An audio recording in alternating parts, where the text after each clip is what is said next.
go. We are kicking off a nice, peaceful evening to nighttime walk here in the countryside. How is everybody doing today? Right now, we are out in Kyushu, and ooh, that ballad threw off.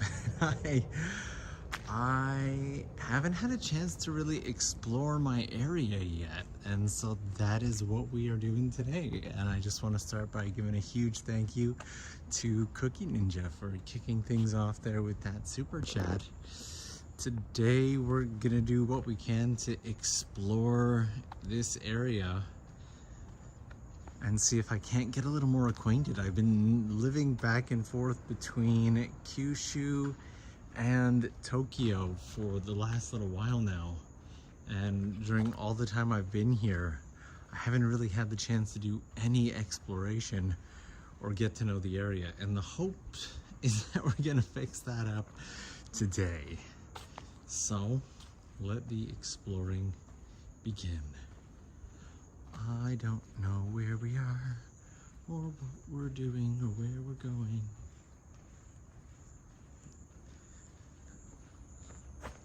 I will say that I like these little tiny back streets and this area and whatnot. My camera doesn't seem to want to keep decent light balance. The sky is weirdly bright while everything else is really dark, so that's throwing everything off. But we will take a peek at everything together and do a ton of exploration today. Look at this tree. We got some nice flowers here in this tree.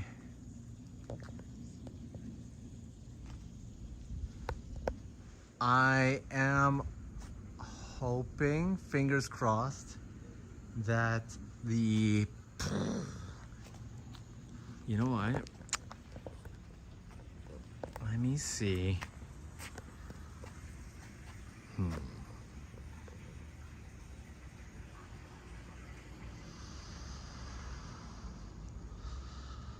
Okay.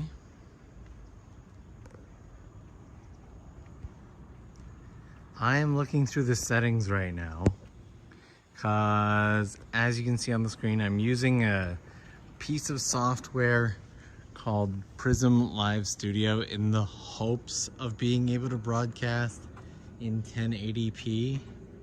That's the goal anyway. Hoping that maybe we can get 1080p out of this and still be able to like switch cameras and whatnot. So I zoom into other cameras. There we go. Oh, I lost everything. I was trying to zoom into the airplane, and there is Mitch with the People of Kagoshima account saying, "Get a coffee on me, Norm." Mitch, thanks so much for that. If you guys haven't checked out the People of Kagoshima account yet, it is basically, if you enjoy any of the TOKYOLENS documentaries and learning about people and seeing people in Japan, then you'll enjoy the People of Kagoshima account. I have my questions and doubts about how dark it's gonna get in this live stream, considering it's already pretty dark here. But Mitch, thank you so much for keeping the super chat ball rolling with that. Really appreciate it. And we are in the south of Kyushu now, near Kagoshima, in a small town called Kirishima. There are smaller towns in the area, but Kirishima is just a tiny little local town, and it's where I'm living right now. So, and for my months of being here, I have been so busy that really all I've seen is the airport, Kagoshima City itself, and then the inside of my house. I haven't had the chance to go anywhere or do any exploring at all. So that's what we're doing today. If you guys see something along the way that you want to check out, let me know. Look at this. Beautiful, beautiful.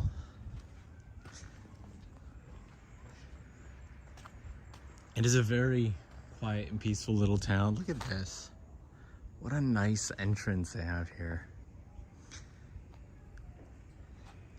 I've got my eyes out for lizards in the hopes that we might come across some while we're here.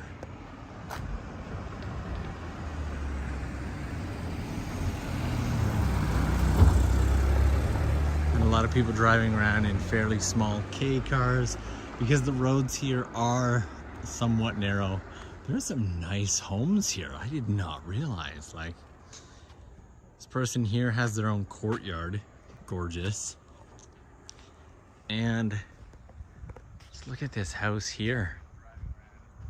That is just, it's just a beautiful house.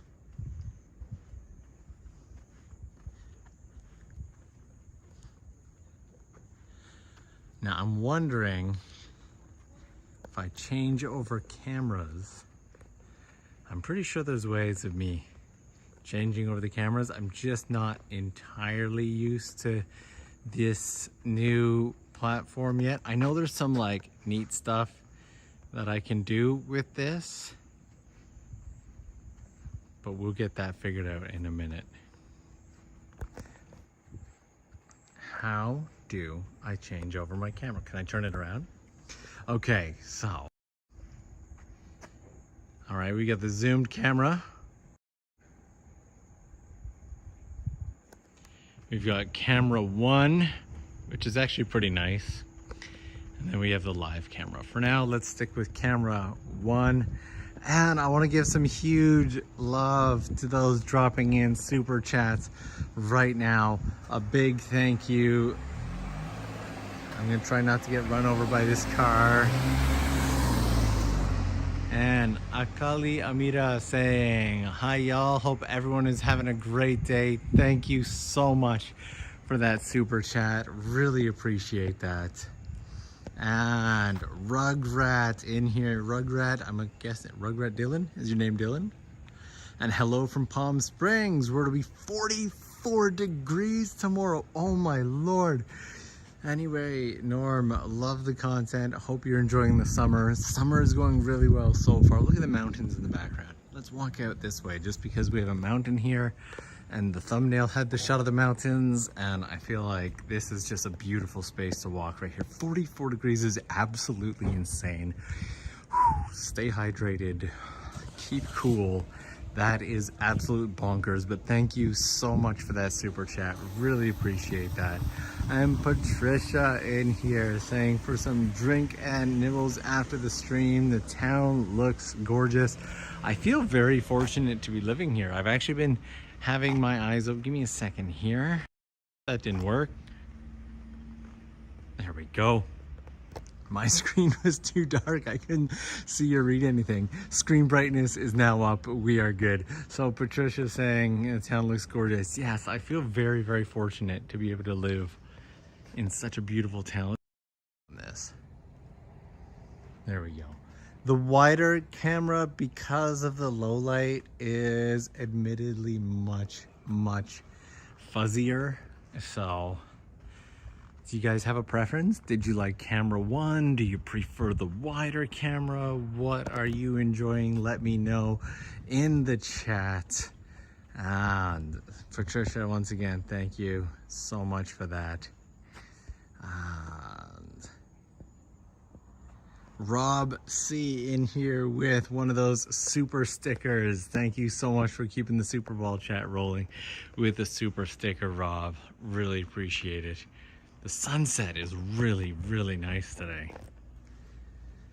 And all of these houses are just gorgeous. And hanging out with Otto. How you doing? I almost turned this way and walked right into this person's lawn. So, everyone has such beautiful gardens. Like, I'm loving this. Look at this. And hanging out with Otto is, hey Norm, any plans to become a commercial pilot in the future? $5 for Mossberger. Thank you so much for that. I have actually covered this in a recent video that I did over on TOKYOLENS. I did a video showing a day in the life of a student pilot, and on that day I believe I talked about it then, but I have zero plan and zero interest in ever becoming a commercial pilot. Maybe when I was younger that would have been like a thing that I would have loved to do, but for me now, the idea of becoming a pilot is the ultimate goal of freedom. I don't ever want to have to fly on somebody else's schedule. I don't want to ever have to fly because somebody else told me to. I want flying to be, just look at that sky though.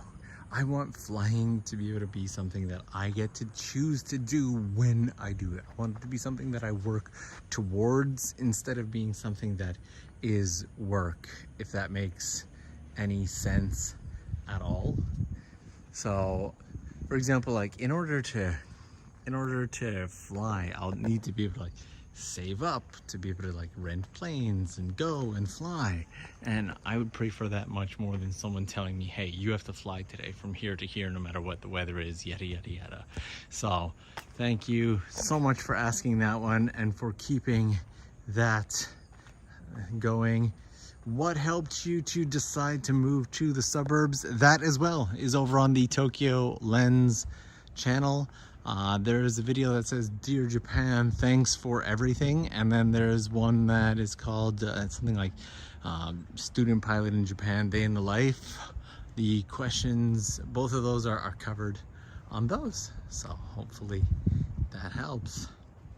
And it seems like the Shamisen plushies have finally started to arrive. Even Patricia's saying that she received her Shamisen plushie. Congrats, so glad that you received it. I'm glad that those are finally getting out there. Wow, that is, I can't get enough of looking at that sky, guys. Honestly, look at that. And Rob C saying that spider on Instagram, what the hell, death from above. Yeah, that was not a pleasant spider. You know, I want to switch to the #1 camera for a second. Look at that.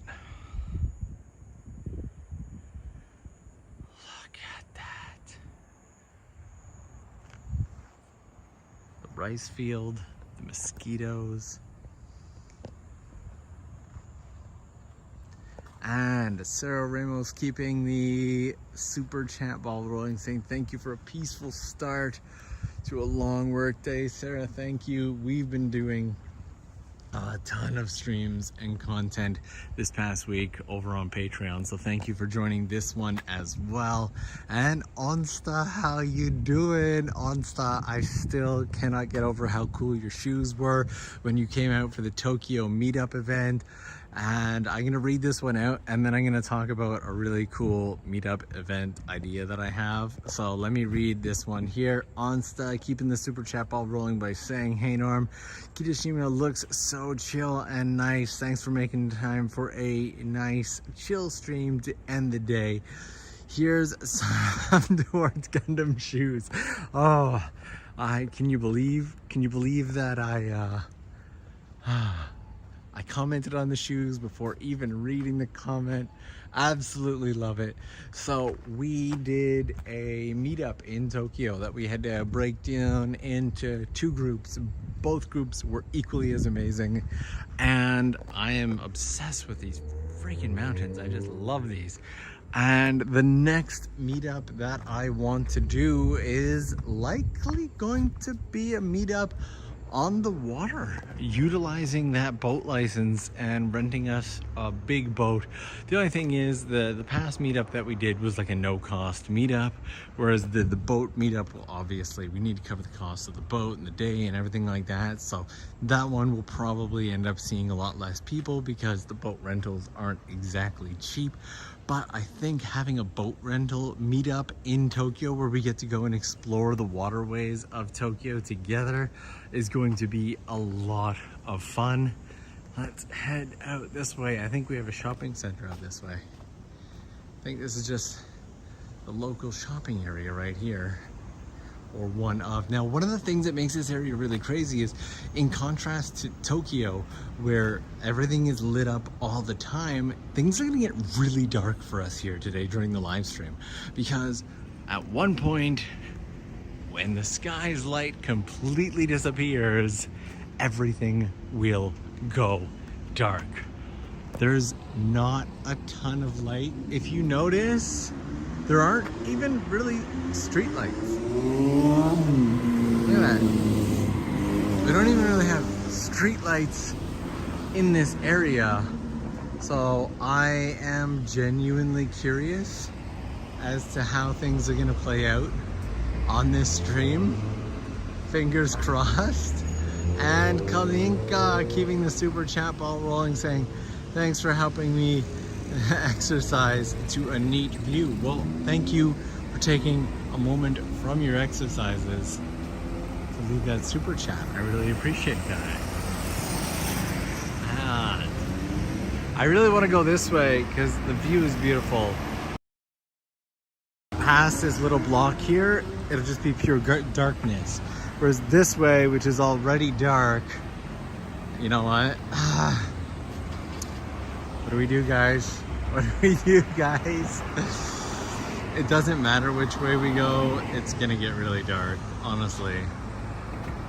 And it'll make for a very interesting stream.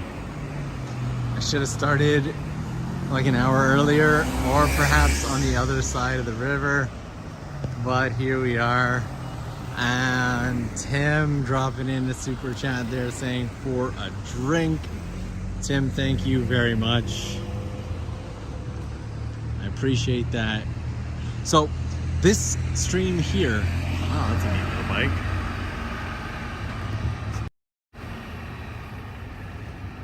Interesting.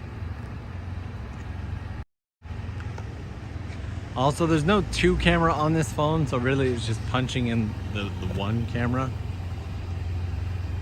Let's get a little wider on this. There we go. There we are. And yes, Yahoo is thriving in Japan. Yahoo.co.jp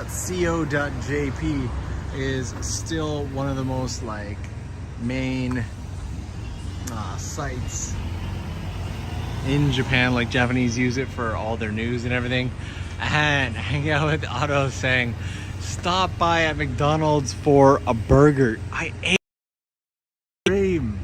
I'll tell you what, at the end of the stream, after the stream, I will go and grab myself a McDonald's burger. This one actually has a giant playland up there apparently too. See? Playland. Okay, I'm sure at the end of the stream I will be pretty hungry, so we'll head up there. There's also a kurazushi here, and it's one of the discount rotating sushi bars, kaiten sushi.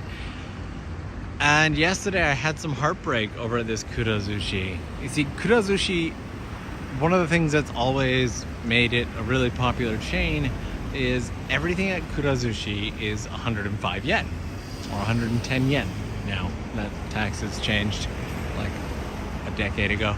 So kurazushi is one of the places where you can go to get 100 yen rotating sushi, and it's wonderful. Except yesterday when I went there, anything that's actually good or worth getting has been jacked up to 220 yen. They've literally doubled the price of anything that's good and worth having. And it absolutely broke my heart. I've been going to kurazushi forever. And they have these tempura, ebi tempura, shrimp tempura, there we go. Sushi. And I would always go in and get like 10 of those, and that's all I really need because I love it. And unfortunately, now that costs double. So that's where we're at with this. That's where we're at.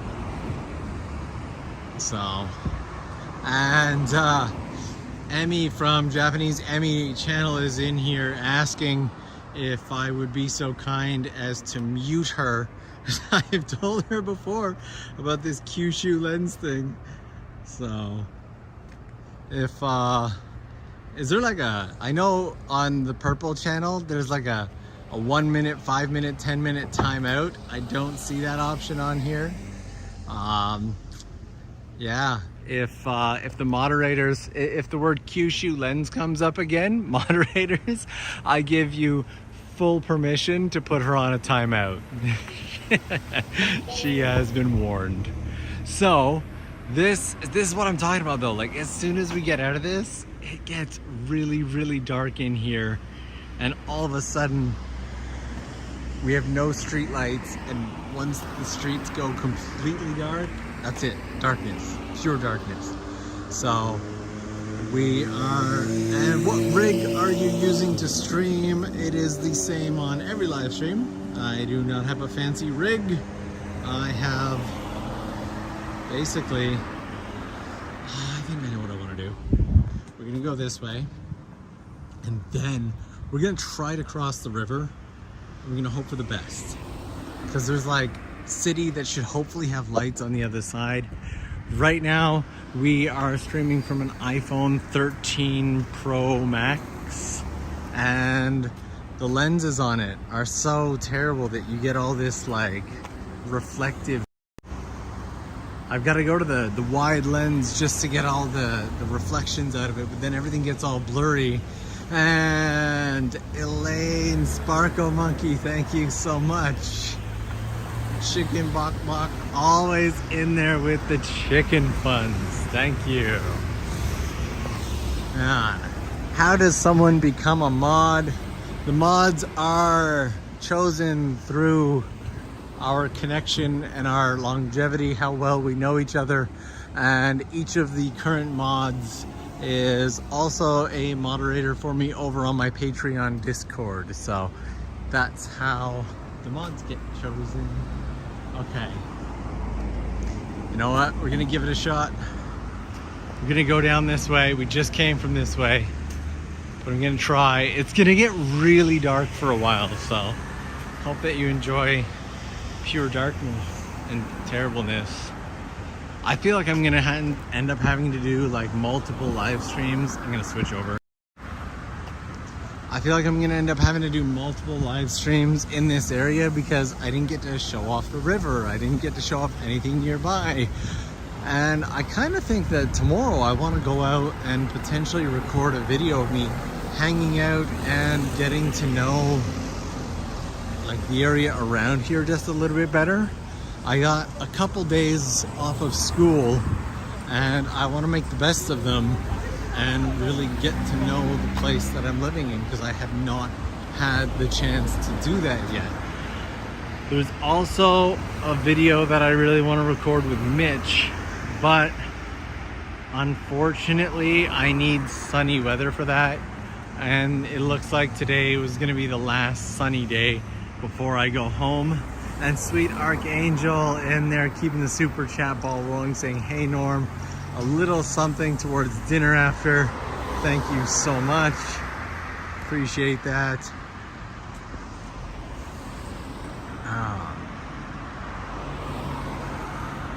And is May in there? May the mediator. How you doing, May? May was actually one of my original mediators as well. It even has it in the name. There we go. So, gonna head out this way.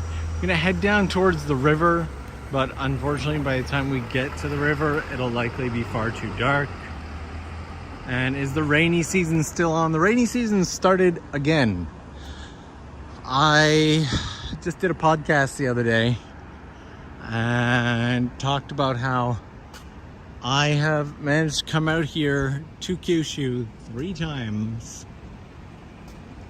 and every single time I have arrived, a new rainy season has started.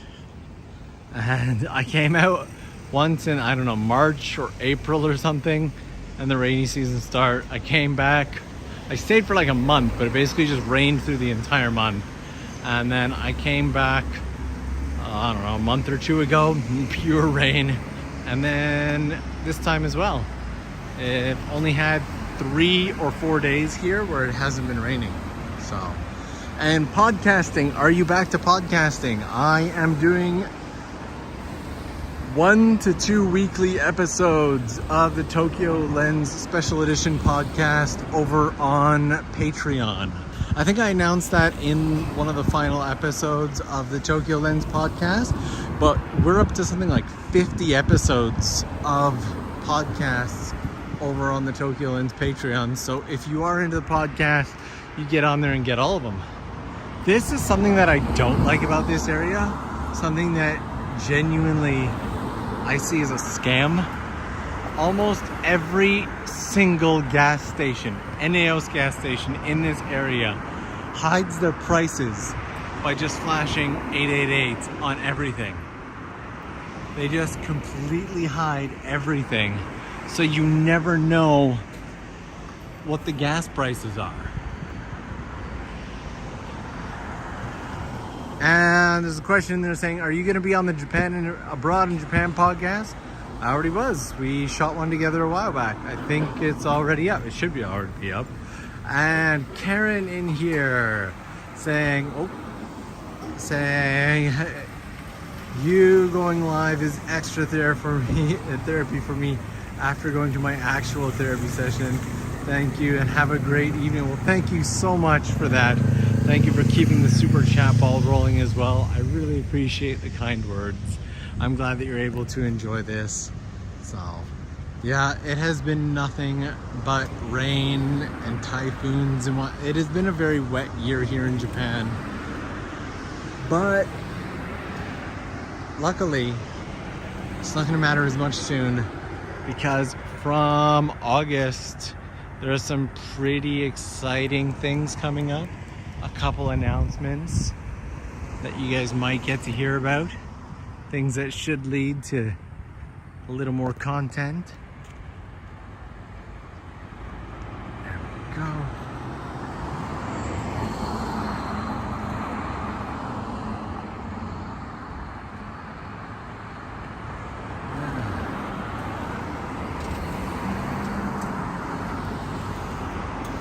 So this time when I came down to Kyushu, I had to pack a little lighter, because when I come down here, I use the discount airlines.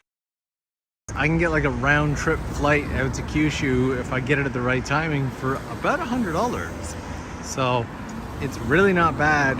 Kyushu and back for like $100. Cannot complain about that. But the downside is I can't really bring a lot in my luggage, so I have to narrow it down to the absolute basics, like the bare minimum.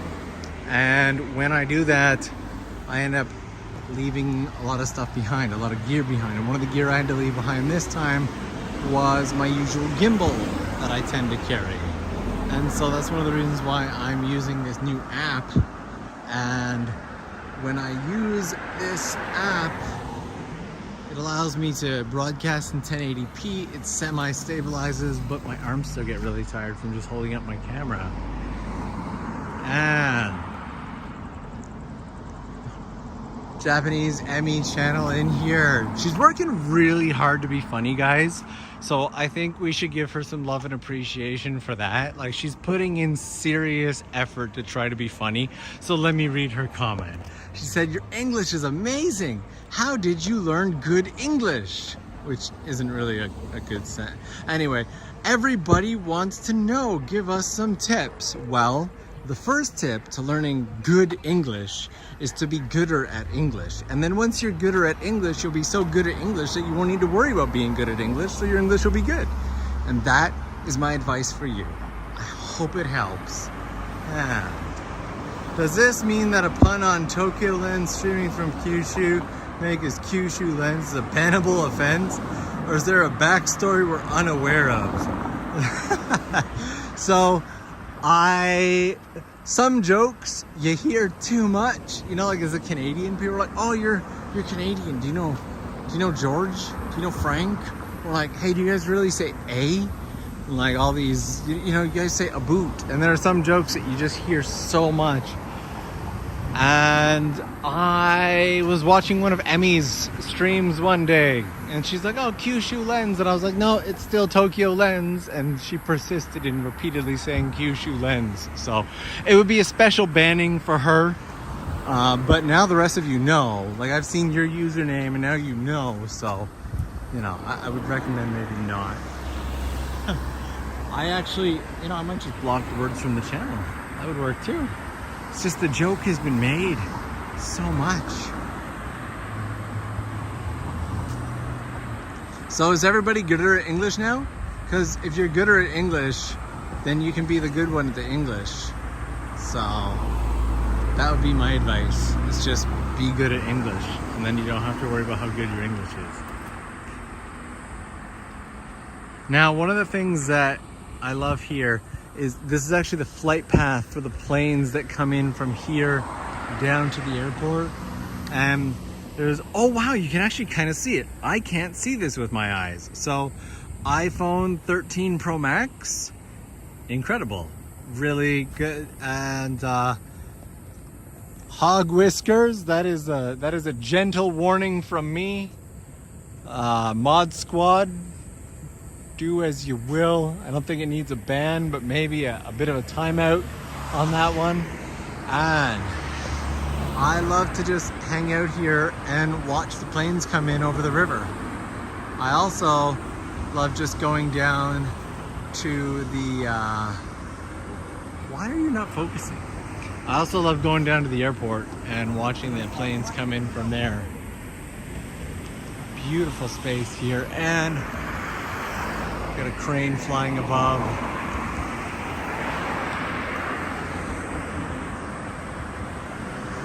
So it's also, Norm, I have a question. Does Japan still have the 5 p.m. chime or something? Quite curious to know. Yeah, Japan still has the 5 p.m. chime. And you hear the 5 p.m. chime almost every single day, no matter where you are in Japan. So one of the neat things about the airport here is, if you see these mountains here, it's not actually mountains. We're surrounded by a giant plateau. And if you've seen any of my like Instagram stories or the TikToks or anything, you'll know that like the airport is up on a plateau, which makes for rather challenging landings, interesting wind situations and everything. This is the second largest airport in Kyushu, and so it's also a very, very busy airport. Yesterday, when I was doing touch and go practice, is where you practice landing and taking off, I ended up getting held up in the air, just circling around for the better part of like 15 minutes straight. They're just like, hold, sorry, we got planes coming in, planes going up, planes coming in, planes going up, please hold. So it is a really good place to learn how to fly. And so right now we're gonna go down into this way, which is another little section of city. But again, we don't really have street lights. Like we have this one, there's a street light, but when we get down here, despite it being like the city, which it really isn't, it's void of streetlights. I think next time we're gonna have to do like an early morning stream where we check out this area during the daytime, because the area here along the river is beautiful as well. Oops. And I just want to give some love to Chan here for keeping the super chat ball rolling, saying, I'm sorry I'm a little late. I hope your flying is going well. I'll be flying around about 10 hours if the weather holds. Cool, best of luck to you.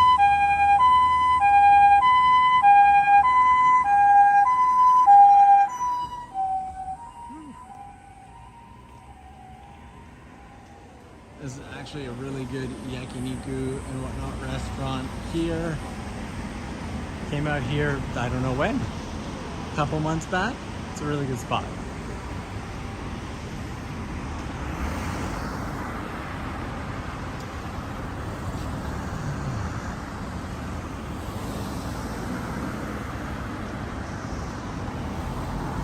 Daniel and Yuka are in here too. Hey guys, how you doing? Hope all is well with you guys.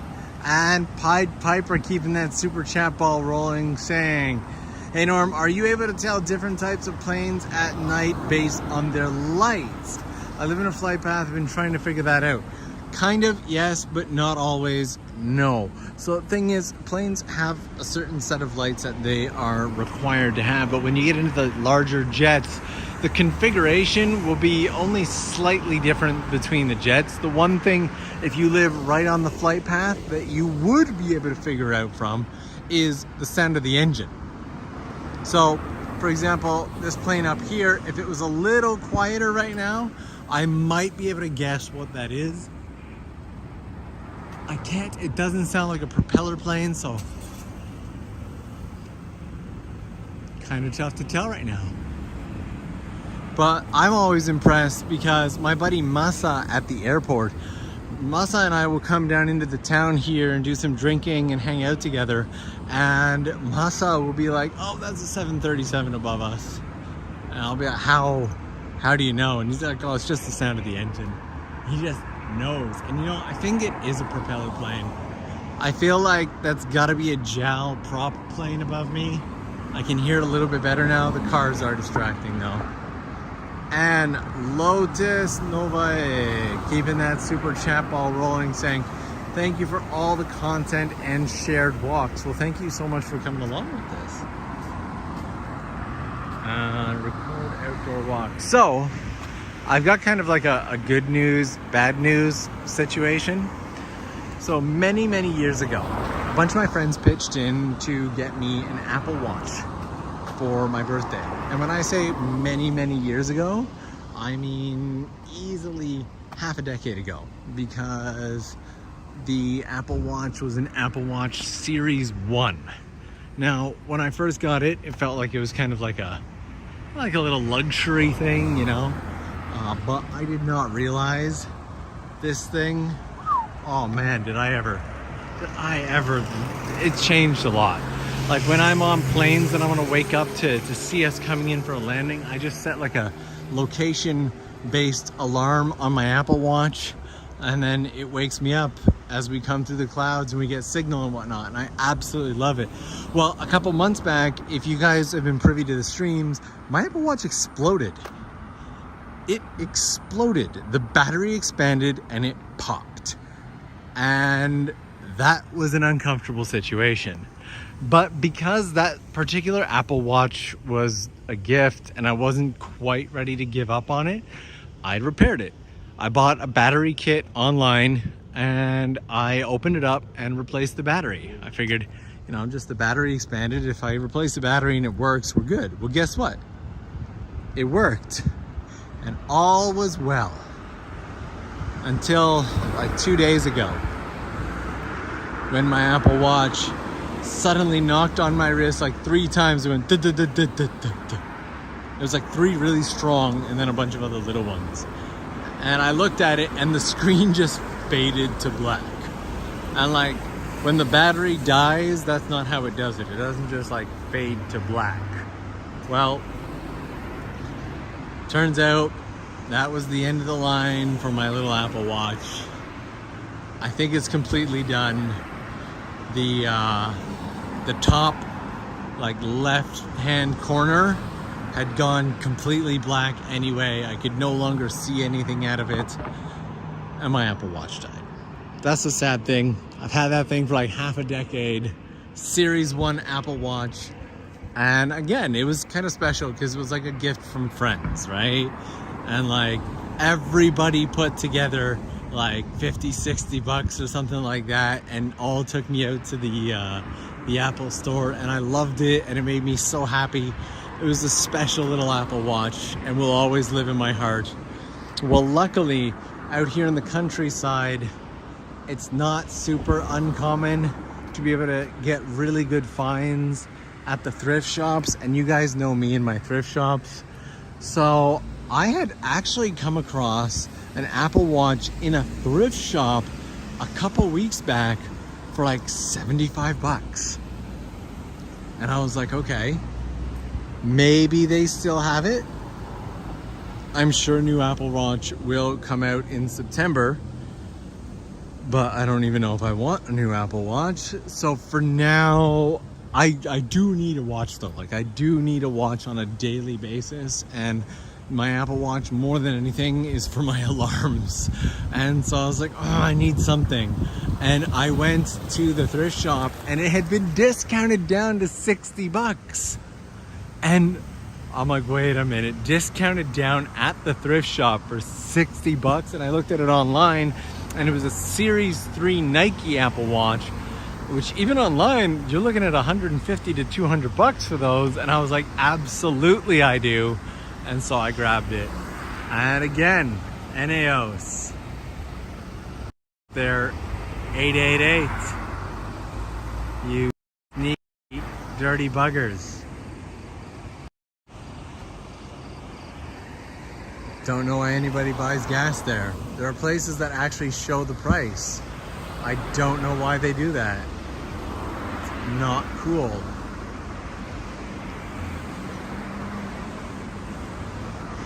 And now Yuka's in here as well from With Me Japan. Hey Yuka, how's it going?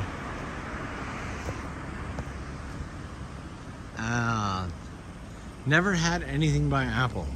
Some people just don't. That's cool. I've finally made it to a live stream. Yay.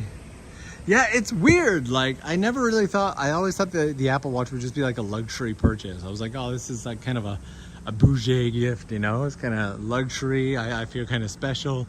But then it just became this thing that I absolutely rely on for alarms, reminders, everything like that. The number of reminders I set for myself in any given day is, I'd say, anywhere from 10 to 30 reminders per day to do stuff. Things pop up in my mind. I set shopping lists that are location based. And so when I get to the local grocery store, I will get a reminder on my wrist of the things that I need to shop for that day.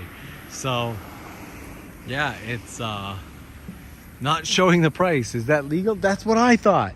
That's what I thought. And the CEO of the flight school that I go to is like, it's got to be legal. They're doing it. So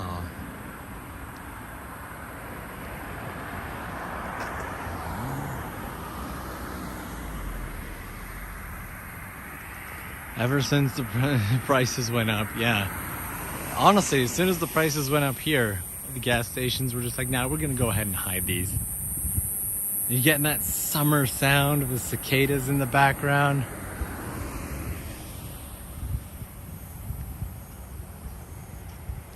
Yeah, so I don't set those reminders. It is almost a guaranteed thing that as soon as I get somewhere to do any shopping, I'm gonna completely and utterly forget about everything.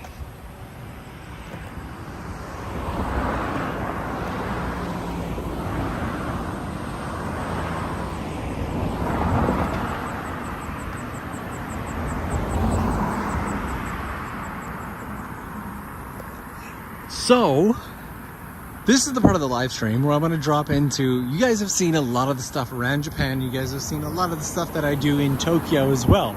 But while we are out here in the countryside, is there anything about countryside life in Japan that you would like to see? If there's nothing, that's totally cool, but every now and then somebody is like, oh, I really want to see this, and it ends up being this really, really great idea. For example, we were talking the other day on the Patreon Discord about the idea of going out to a Japanese shopping mall and showing in full what a Japanese shopping mall looks like. It is absolutely bonkers with all the game centers and puppies running around. It's nuts. You would be surprised about what's inside a full-size Japanese shopping mall. So if there's anything that you guys want to see about countryside or countryside life here in Japan, I might even be able to accommodate hitting it up over the next couple of weeks. So let me know. And With Me Japan, Yuka in here saying thank you so much for swinging by my live stream sometimes. Literally make my day anytime you show up. You know, there's a great community of small creators here in Japan who I love being able to give support to. Two of them were, maybe still are, hanging out in the comments section of this live stream, and that's Daniel and Yuka. They also came out together, supporting each other and hanging out. I really appreciate that. So honestly, thank you guys for doing what you do. There's a lot of people putting a lot of heart, effort, and love into creating content and bringing people into Japan during a time that they cannot be here. And that is the goal. Really, like, I don't know how other people see it. I don't know if they see it as competition or what it is, but when I see other creators getting out and doing live streams and bringing people along with them and creating content, it puts such a smile on my face, because there are so many people out there who just want to be in Japan right now and can't, and you guys are helping bring them into Japan. So Yuka, Emmy, Daniel, all of you guys, thank you. Thank you guys so much for doing what you do. I know that everybody who watches the live streams really appreciates it. So thank you is what I want to say there. And this is ABC Mart, which, okay, I'm going to call them out right here on the stream, which in Japan can actually get you in trouble. I might even make a video about this someday. This could get me sued, but here we go. Seriously, I'm not even joking. ABC Mart, huge scammers. Depending on the ABC Mart that you go to, honestly, they will mess around and try and make their prices look cheaper, and they'll be like, it is cheaper than anywhere else. And then you get up to the counter and you realize all they've done is hide the tax, because usually tax is included in the price in Japan. Or there's an ABC Mart in Ikebukuro area that has been having a closing sale for the past 15 years. And they just always have things out in buckets on the streets, and they're like, you know, this is our closing sale, this is our closing sale. And ABC Mart is really bad for that, which is weird, because they're like a major here in Japan, but in the end, there's nothing special or really cheap about them. They're just a very normal shoe store who, they're like the real life equivalent to clickbait. Like, they really are. ABC Mart is the real life in-person equivalent to clickbait. They act like things are cheaper, or they try to make it look like their stuff is cheaper, but in the end, if you actually look and compare it to anything, and it's gotten a lot worse since now we can just look up the prices of stuff on the internet, so they've been struggling to do it as much. But honestly, when I first came to Japan, or even 10 years ago, before everybody had iPhones in their hands, 15 years ago, before everybody had iPhones in their hands, ABC Mart was absolutely so incredibly dishonest. So there we go. And I feel like I missed a super chat there, so I'm going to scroll back. No, I didn't. Last one in there's from Yuka, so thank you very much. All right, we're gonna get down here and maybe take a left into the area where all the youth hang out and drink and whatnot. And Sachi's saying, isn't that Jeans Mate? Yeah, the Jeans Mate in Ikebukuro is equally as dishonest. To quote unquote closing sales and whatnot, but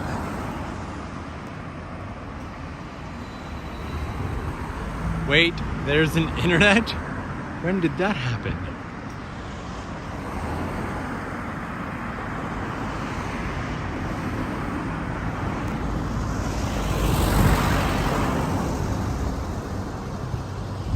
I've only really come out to these areas by car. So this is my first time to get the opportunity to come out and explore these spaces by foot as well. So around each turn, I literally have no clue what to expect. So this stream is actually quite a bit of fun for me too.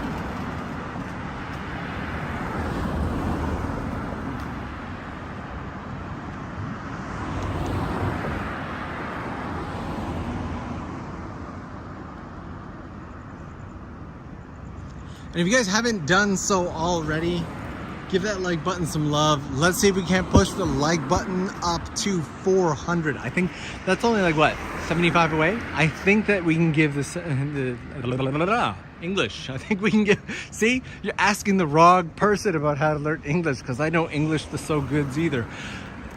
We can push that up to 400 likes fairly quickly, I do believe.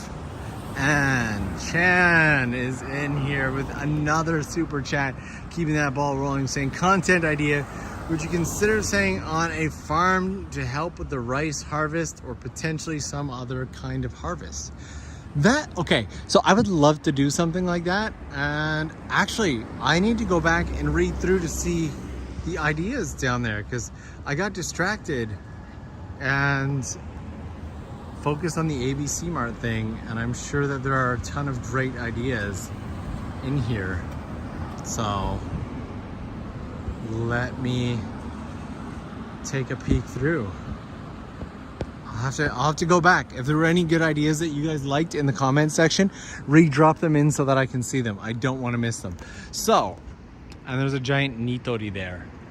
Nitori is like a huge housewares store, and there's an Anytime Fitness down here as well.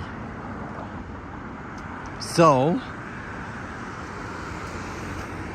I would love to go out and do a video on a farm, but one of the biggest struggles that I would have with that is I would need to bring a camera person with me, because if I am doing that, I wouldn't want to have to worry about focusing on getting shots and everything like that. If I'm going to be going and helping out on a farm, I actually would want to help out and actually want to do the work. And so for me, having to make a video would be kind of a distraction. And I talked about this recently in another topic, and this is, well, I thought I had it written in English. Nitori, N-I-T-O-R-I, Nitori. You know what? I see vending machines over here, and I'm getting pretty thirsty. Yeah, I didn't even realize. I've gotten so used to reading things that like I did not realize it didn't say Nitori in English. Nitori. All right, what have we got here in the vending machines? You got some lemonade up here. I always really enjoy these like vitamin C style drinks. That just sounds, this is freedom energy. Why is it freedom energy? This Gabu Nomi is a brand that you really often see out in the countryside. Recently, it's become a little more common in Tokyo. I can find it sometimes, but not nearly as much. And I'm super curious about the freedom energy. Murica. So I think we're gonna liberate ourselves here. Why would you give that all to me in 10 yen coins? Bugger. Don't do that. There's a 50 yen coin. I don't want a bunch of 10 yen coins rattling around in my pocket. Oh, you buggers. All right. And I can't zip up my pocket with one hand. Okay, it definitely looks like it's healthy. It reminds me of the ooze back from the what's it called? Wow, that is a really slippery bottle too. I am gonna drop this whole thing. Oh. Oh, this is going so beautifully. Just so smooth and wonderful. It reminds me of the ooze from the Ninja Turtles movies.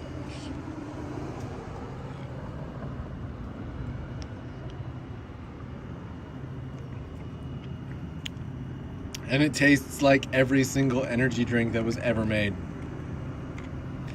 Japan has gotten really, really good at making discount energy drinks that taste exact. That is so bad. And there's so much on my knees now. All right, we're good. We're good. And Japan has gotten really, really good at making energy drinks that just all taste exactly like Red Bull.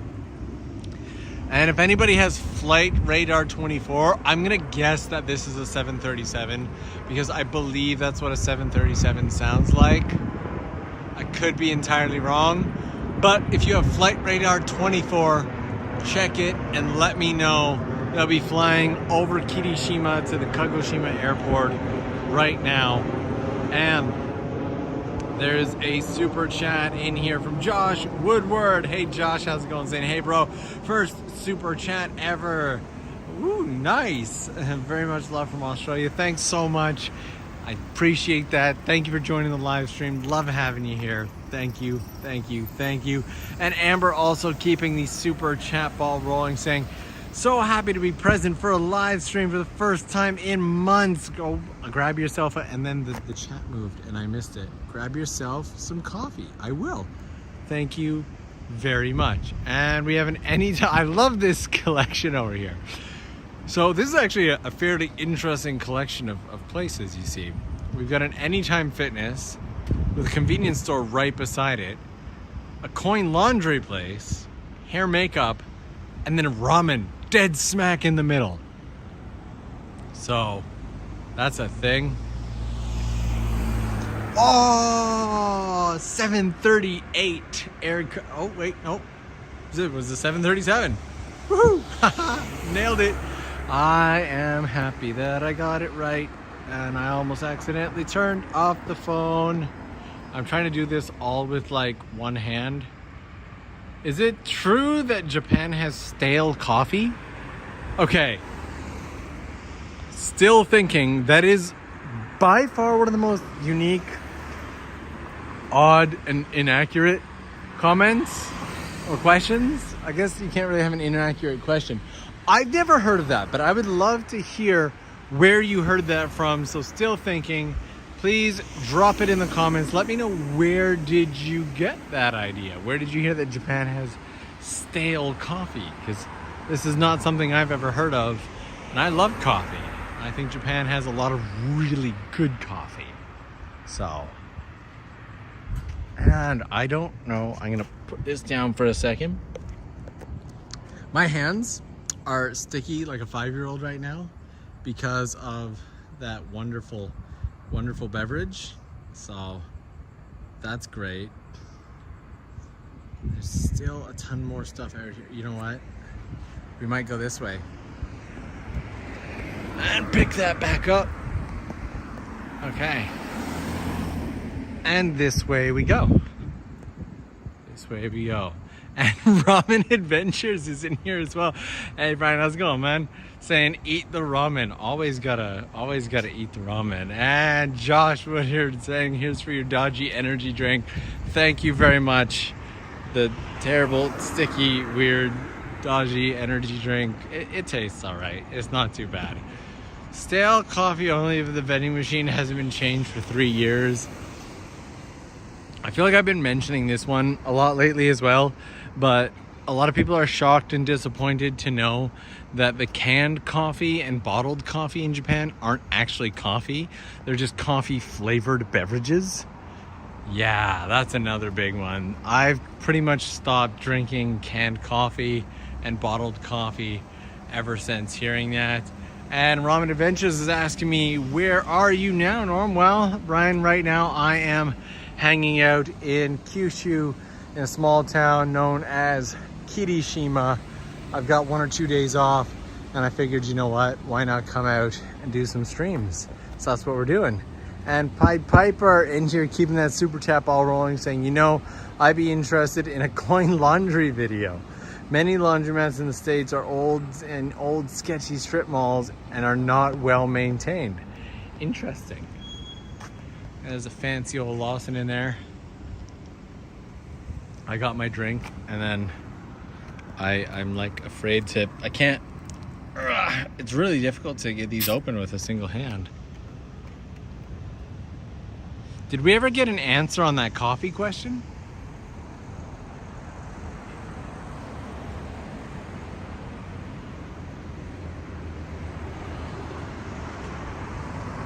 I don't know if I saw it or if I just missed it.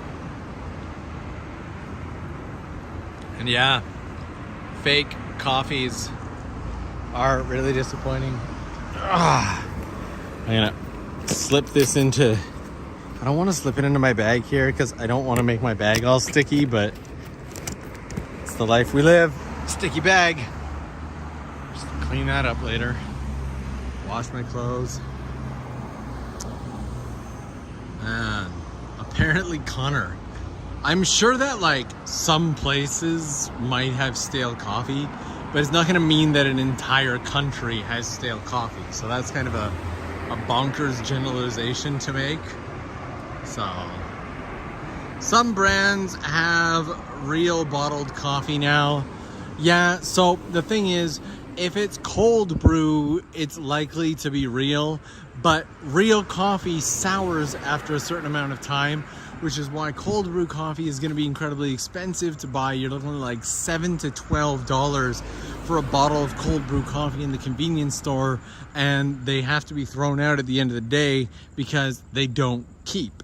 And so if you want real coffee, the flavor changes over time. Like if you were to go to your local coffee shop, or for you Canadians, if you go to Tim Hortons, you can tell the difference between a freshly brewed pot of coffee and a pot of coffee that was brewed a few hours ago. So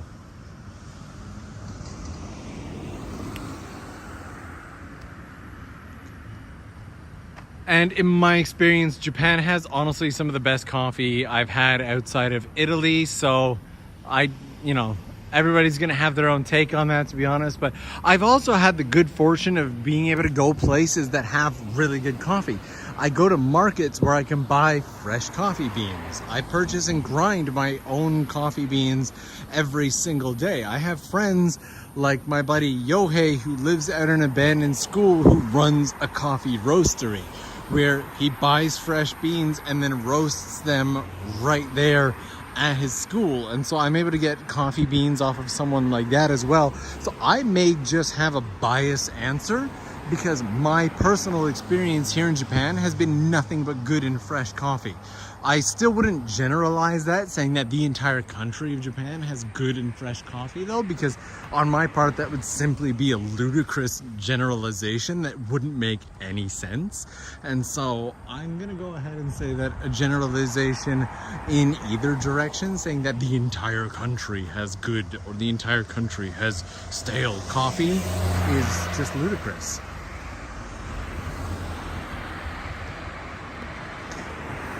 Italy has bad coffee. I had lots of bad coffee in Italy. Yeah, I had bad coffee in Italy too. I think Italy, Australia, and Japan though, so far have been the places that I've enjoyed my coffee experiences the most. And all three have rather unique coffee experiences. So, but thank you so much for, like, I could see if you jumped in and you're like, Tim Hortons coffee is bad, but you're like, I had bad coffee in Italy. Congratulations. You had an experience. I'm really glad that you shared that. And to be honest, most Australians will tell, oops, what have I done? Most Australians will tell you that we have the best coffee in the world. Yeah, you gotta love that Australian pride. Australian coffee is definitely good. I got very fortunate because the 2 or 3 times that I went to a cafe in Australia, I was wildly lucky to, that's a noisy little bike. I was waiting till you zip right on by. Thank you. Have a nice day. For some reason, I don't know if it's the proximity to Japan or if just a lot of Australians like Japan, but I would go into a coffee shop and people were like, hey, are you Norm from TOKYOLENS? So I got a lot of really good coffee when I was in Australia and I loved every minute of it. So, yeah. I want to get back to Australia, by the way. I really miss it. I also miss streetlights. Does anybody else miss streetlights?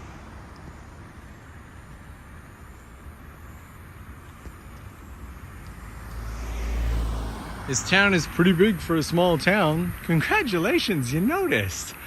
It's not like a tiny little janky town, but honestly, when you compare this to any of the normal sized towns in Japan, I'm not even talking like Tokyo or Osaka, like those are metropolis. But when you compare this to something like, ooh, big plane. If you can go ahead. There you go. I made enough space for you. We're good. But if you can compare this to like a normal sized Japanese town, this town, like if you were to look on a map at Kirishima, it's a fair sized town, but it's split right down the middle by a river and is definitely not the biggest of towns. This counts as a small town in Japan. There are much smaller places, but again, we're talking about small towns, not villages. And there's an alley here, so we're gonna walk down the alley because I'm me, and that's what we do. We walk down tiny, narrow little alleys. And honestly, at this point, I'm just relying on the camera because the camera can see more than I can. So we're just gonna walk down here.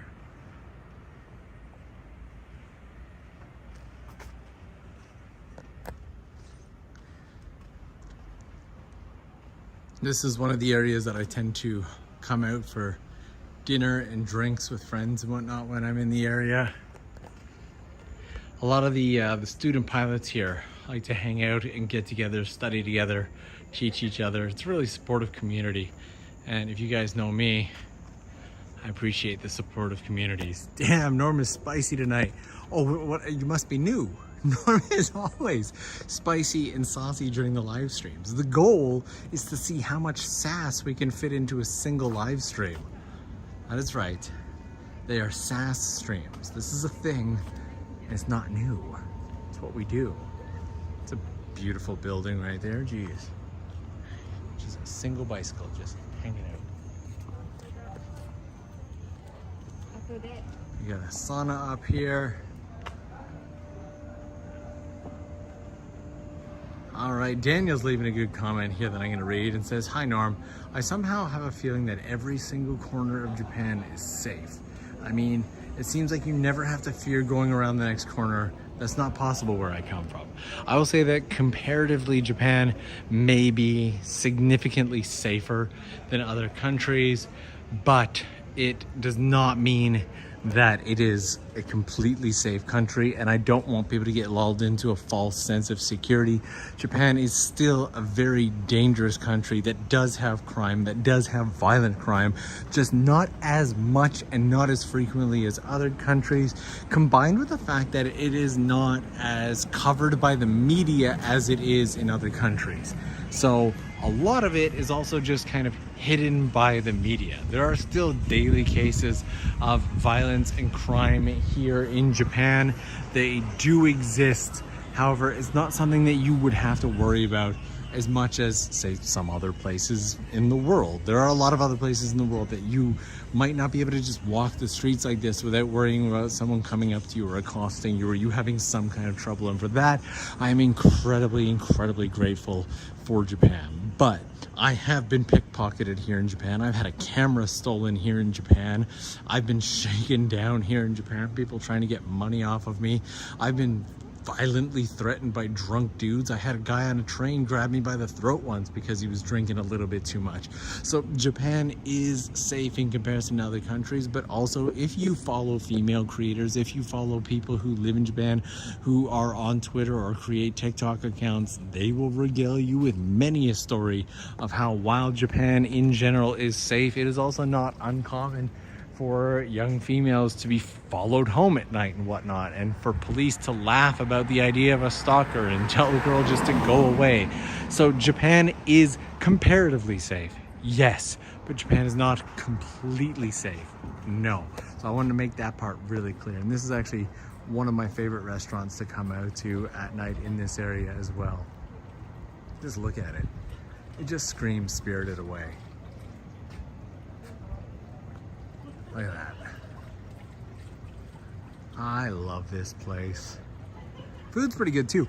They have a really weird food here that I totally forgot to tell you guys about. Okay, wide. Okay, so this restaurant right here, let's go take a look at the menu and see if I can find the weird food on the menu I only ever had in Kyushu, and I was very uncomfortable with the idea of eating it. Can anybody guess what Kyushu food was so weird and uncomfortable to eat? I wonder if it has like a strange name. Can anybody guess what it is? As we're doing this, I'm gonna read off the last super chat saying from Kalinka, spicy Norm is best Norm. Thank you. See, Kalinka, I appreciate you. Thank you so much. I'll always be spicy. It's just who I am. If you're spicy with me, I'm spicy back. It's the way we roll. It's not whale. It's not whale. Whale would marginally be better than what I'm about to tell you about. Live fish. It's also not live fish. No, it is not. It is not dolphin. It is not horse. Raw horse especially is actually a fairly common food in Japan. This is the first time that I've ever been offered this anywhere in Japan, and it was at this restaurant right here. And hold on to your horses, because I can tell the comment section of this is about to go bonkers. It's raw chicken. Yeah, I know your reaction. I know exactly, because I had that reaction. That whole, what? What do you, no, raw chicken? What? Come on. Seriously, raw chicken is what I was offered here, and I sat there at first and I was like, no, I don't think I'm gonna be doing that at all. It's raw that sounds exactly like what you shouldn't be doing. And they have a special way of preparing it. And like, I want to be able to say something really positive, like, oh, it wasn't that bad, I would definitely do it again, but I would not. I was very uncomfortable that one time I tried it, and I definitely don't think that I would be doing it again. Also, guys, if the raw chicken didn't get you to smash that like button, I don't know what will. So let's see if we can't push the like button up to the next level. Give that like button some love. Let me know where we're at. But yes, raw chicken is what I was offered at this restaurant here, and it's absolutely bonkers. But I was like, okay, I'll give it. Yeah, raw chicken is disgusting. Tastes like spoiled meat. I was so worried. It was not spectacular, but yeah. So it was properly, whatever that means. But restaurant right here, these guys serve me raw chicken. And that was before I started doing my current studies. I had come out here a couple months back because I was hired by a company at the Kagoshima airport to make some videos for their signage. I think a lot of people, so on top of doing the whole YouTube thing and running my shamisen related business with Kiki, I also do client work here in Japan. It's become a lot more, I would say, a lot more few and far between, if you will. But I get hired for quite a bit of client work here in Japan from companies ranging from, I don't know, airports and, venues, a lot of real estate stuff. And they have me come out and they shoot, I do photography or videos for them. And I'd say that for the past couple of years, that's actually also been like kind of a huge part of my life. But more often than not, I try to keep it to projects that I can box off like within a day, so it doesn't take too much of my time. Which means if something looks like it's gonna take me like 2 to 3 days to record, I end up declining the project. You are noisy.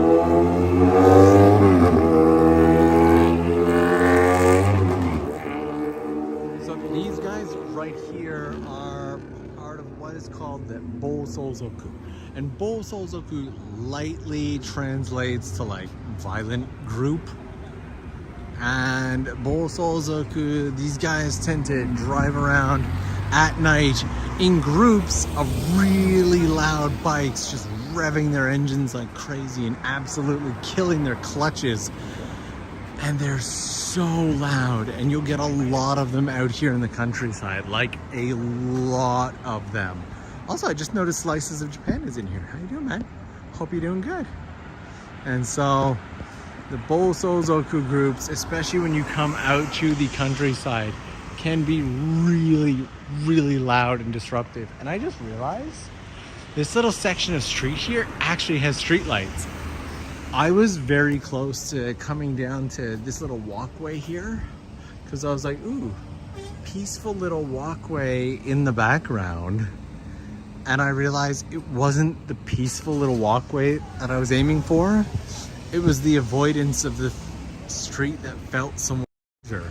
So we'll pop out to the wide camera here because we definitely have enough light. And this is kind of like the quote-unquote downtown section of this area. And we have a Gaja British pub here, apparently. It's just this place is really cool. Okay.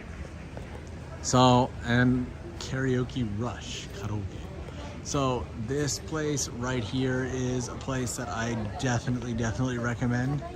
This is a Odin Place.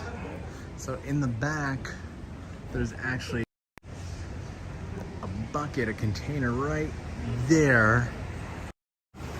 And you can get all you can eat Odin at this. And if you don't know what Odin is, definitely check it out. But I highly recommend this place. And the staff are really good too.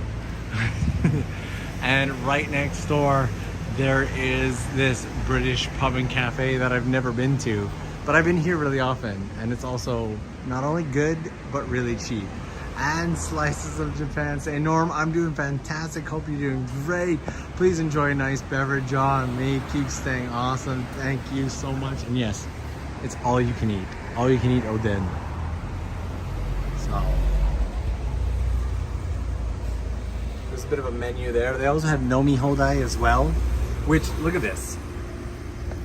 An hour of Nomi Hodai, all you can drink for 800 yen.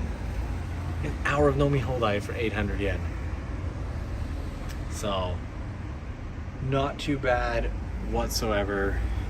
If I ever do an event out here in the countryside, I think we'll definitely come out here and do all you can eat Odin and all you can drink for like 60 minutes.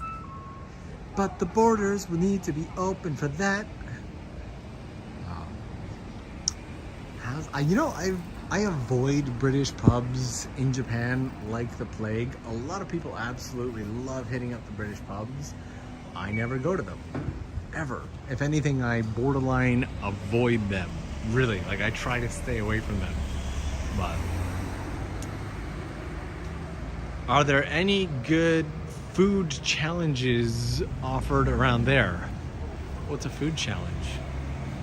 I don't know what a food challenge is. Are there? There might be some good food challenges. What's a food challenge? I don't really do food stuff unless it ends up being like documentary-esque food stuff. So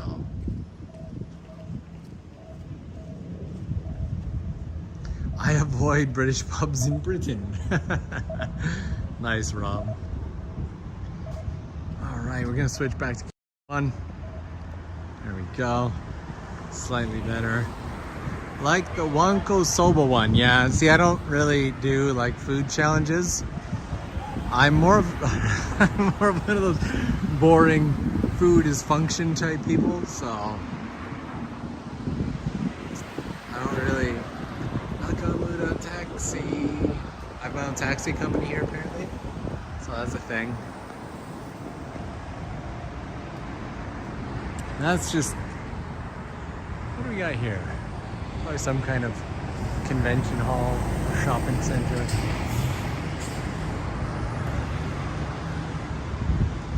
Or the endless bowl of meat in Persona 3. No clue. No clue. I'm learning stuff. And Tokyo Slim saying he's currently in the process of applying for a visa to visit relatives in Japan next month, and it is a pain. Yeah, I hear that is just like the worst application process ever. And what town you in? I just joined, so for everybody just joining right now, first priority, first thing, hit that like button, give the like button some love. Let's see if we can't get it up to 6 million likes. Thank you so much. Second off, we are in Kyushu, at the very bottom of Kyushu. just outside of Kagoshima, maybe about 40 minutes to an hour by car, in a small local town called Kirishima. It is not super rural small town, in fact, but I would say that this is one of the only sections of the streets that we have been to today that actually has street lights. The rest of it has been fairly quiet. The town is divided by a river, is absolutely beautiful during daytime and night, and this is my first chance coming out, walking around and exploring it. So there is your update. If you are just joining now, it is 9:45 p.m. here in Japan.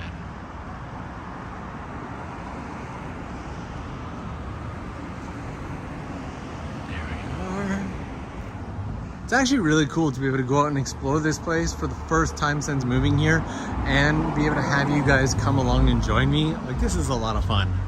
Usually, before starting this TOKYOLENS Explore channel, I would just go out and do these walks. I would just go out for a night, take a walk, go out early morning, take a walk, and now every time I do that, I get to bring you guys along and do the exploration together and see things and learn things together, explore things together, and I really enjoy that. So I'm glad that I kicked off this TOKYOLENS Explore channel. If you're just watching quietly in the background and you haven't hit the subscribe button yet, I invite you to do so. I would love to have you as a subscriber here on the TOKYOLENS Explore channel. In fact, we're going to be heading back to Tokyo in a couple of weeks, and once the insane heat cools down, I'm hoping to do a lot more Tokyo live streams as well. What do you guys think? Let's head down. Are we going this way? What way is what? It seems that there is a train station down this way. It is so much darker to my eyes. I'm glad that the camera can pick this up.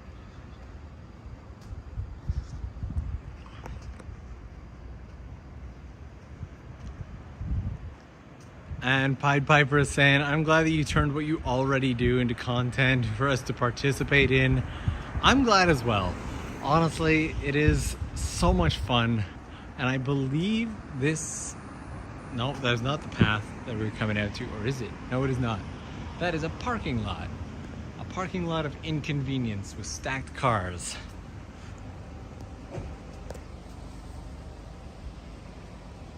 What is the mascot of Kyushu as well? I think different cities have their mascots. There might be a Kyushu mascot. I'm not sure. It's so quiet too. Yeah, it was until I got here. The internet tells me it's 8:47 p.m. Did I say a different time? I think I said around that time. Maybe I said 9:47. I don't know. I feel like I said 9:47. What do we got here? You know what I really want to find? I'm just by like walking around. I want to find like a local like sento or onsen or bath. I can always Google it. But I'm also hoping just to kind of come across one. I believe if I keep walking in this direction, there's going to be a train station. And I haven't been out to the train stations in this area yet. I have no idea what any of them look like. What's on the manhole covers? No clue. It's super dark. But we have one right here that's kind of a manhole cover in front of a vending machine, but it's also got nothing on it. It's just a bunch of dots.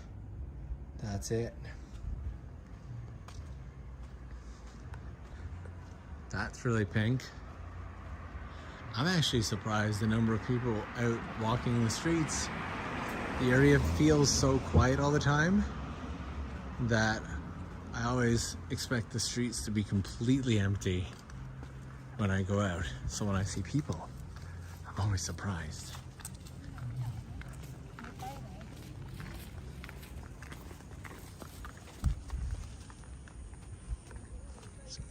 That is dark. That is dark there. And to anybody who's joining in right now, say hello. Let me know where you're watching from. Give that like button some love. And tell me, would you live in this town? Is this a place that you would want to live? I'm definitely enjoying living here, so.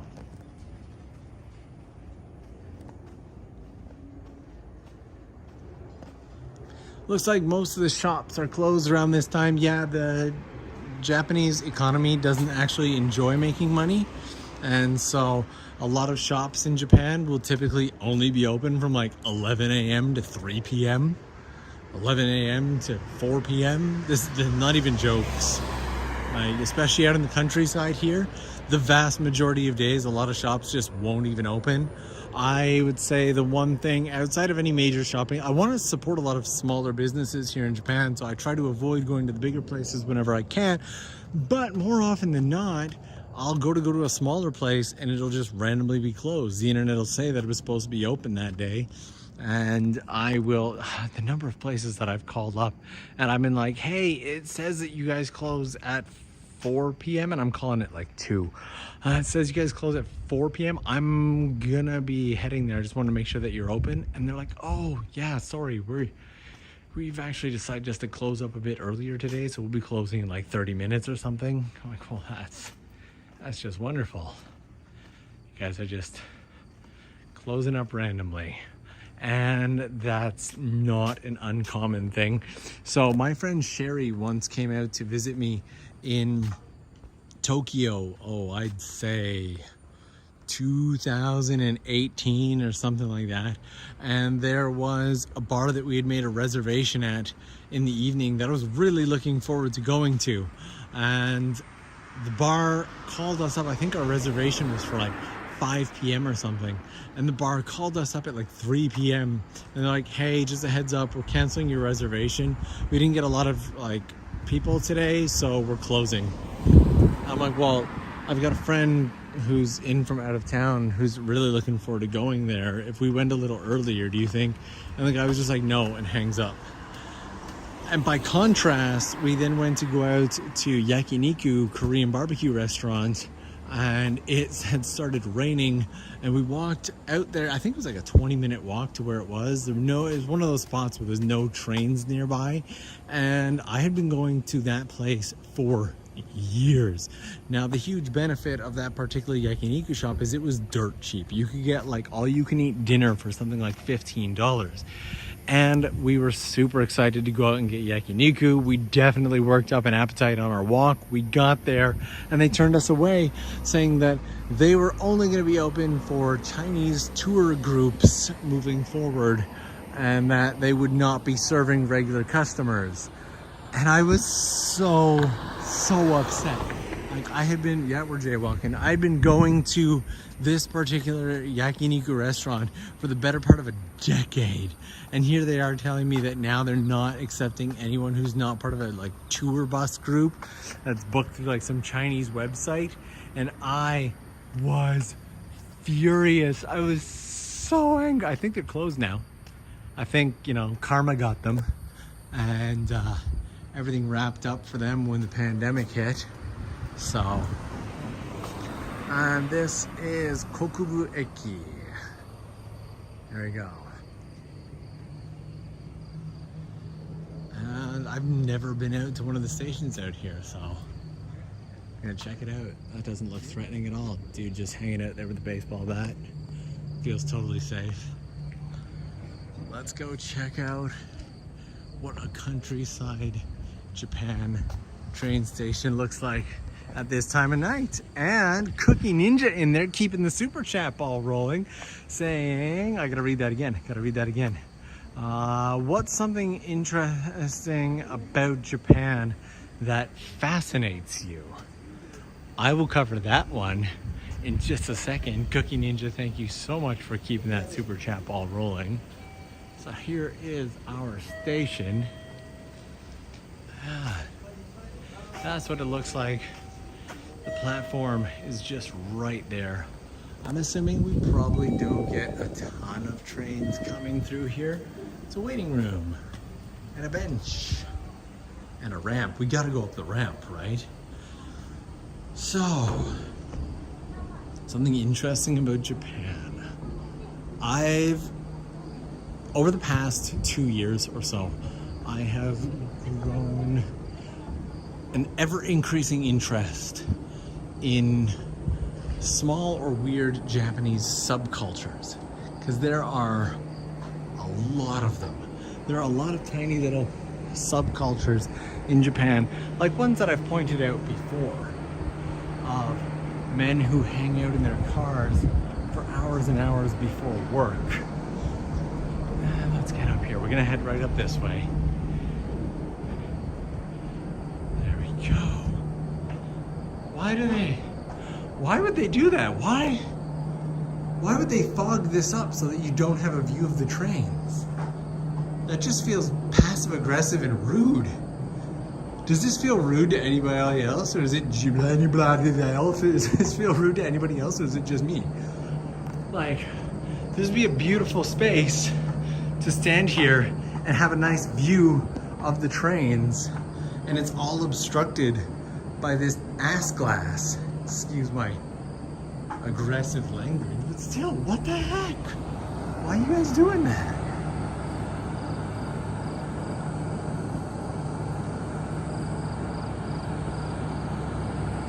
Go. And yeah, we've covered it in a couple other live streams, but dudes will they'll go to like an area where they're supposed to be working a couple hours before they were to start work, and they will just sleep in their cars to like potentially avoid their wives or avoid their families or whatever. Like, honestly, if you go to any parking lot, almost anywhere in Tokyo at, say, I don't know, 4:30, 5 o'clock in the morning, anytime when you do one of our early morning live streams, you will always see men sleeping in their cars with the engines running, which is, as you know, really good for the environment too. So that's a huge plus.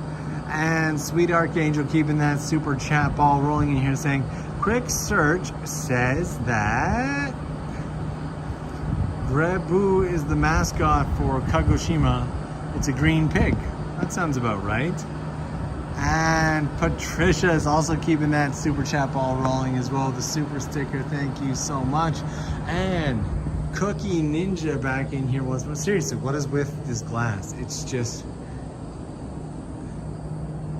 no, I don't think the glass is an attempt to stop people from throwing stuff on the trains, because you could let the glass be transparent and I can still reach right over this, no problem. So if I wanted to throw something, I'm gonna throw it.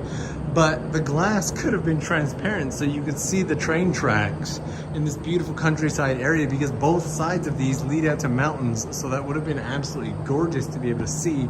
Obviously not at night, because we can't see it.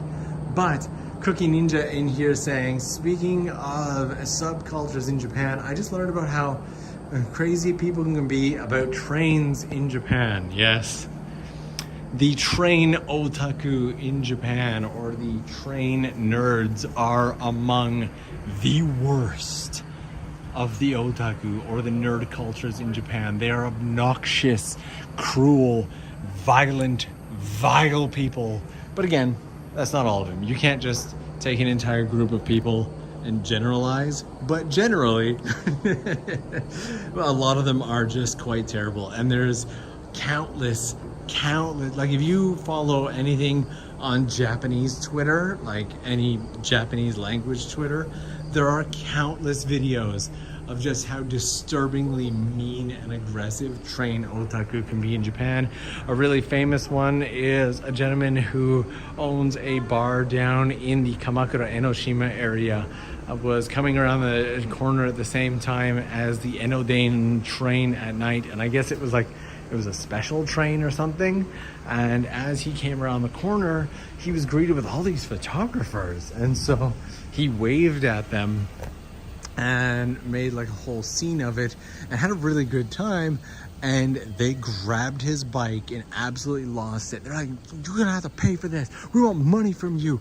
And they started like screaming and yelling at him, and they were so angry and furious. Videos leaked all over the internet. They basically tried to shake him down right there and get money out of him for quote unquote ruining their shot of the train that they wanted to get. But like, they will push and shove and be violent and rude with each other right there on the platform. There have been train otaku who have been knocked off the platform onto the train tracks and have stopped and delayed trains for hours and hours. And oh my lord, it is such a poisonous community. It is. They, oh man, it's rough. It is definitely rough. So,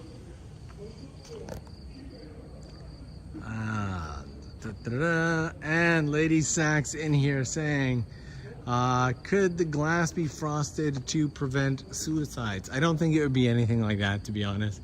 Like, if you can see the glass, and there's, especially out in the countryside, it's not like Tokyo where trains are coming through at high speed like every 2 minutes.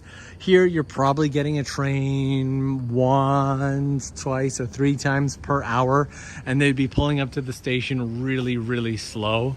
So at the most, you're likely just to get pushed very slowly by a train. It's not going to be like Tokyo where you've got the Chuo line and whatnot coming through that'll wipe you out in a single go. But let's head down this way.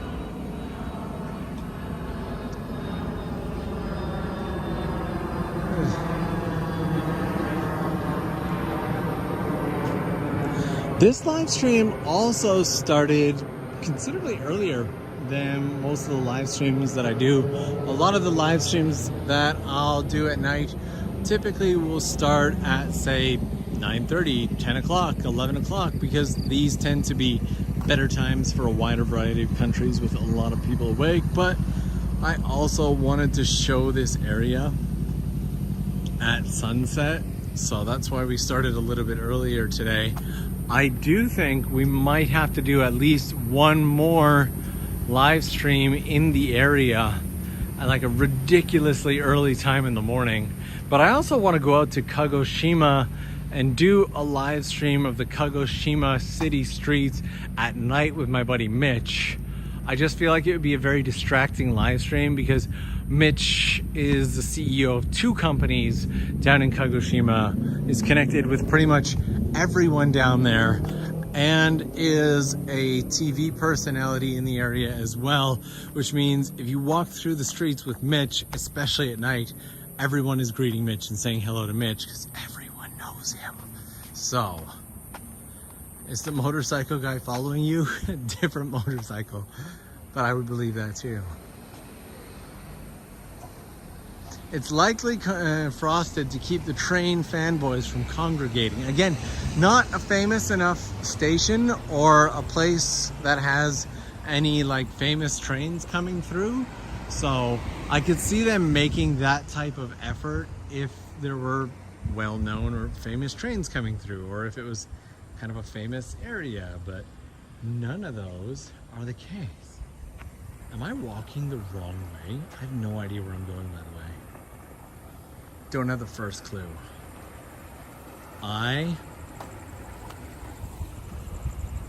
Okay, if we go this, what is going on? There's a train there.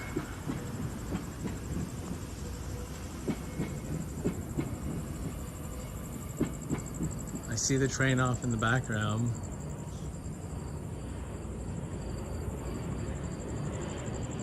We are just walking through back street areas in the countryside now. The camera is definitely picking things up better than my own eyes are. Got another plane up ahead. Up above. English. And we are just gonna keep walking until maybe we find something. I have no clue where I am. Can you guys hear the crickets?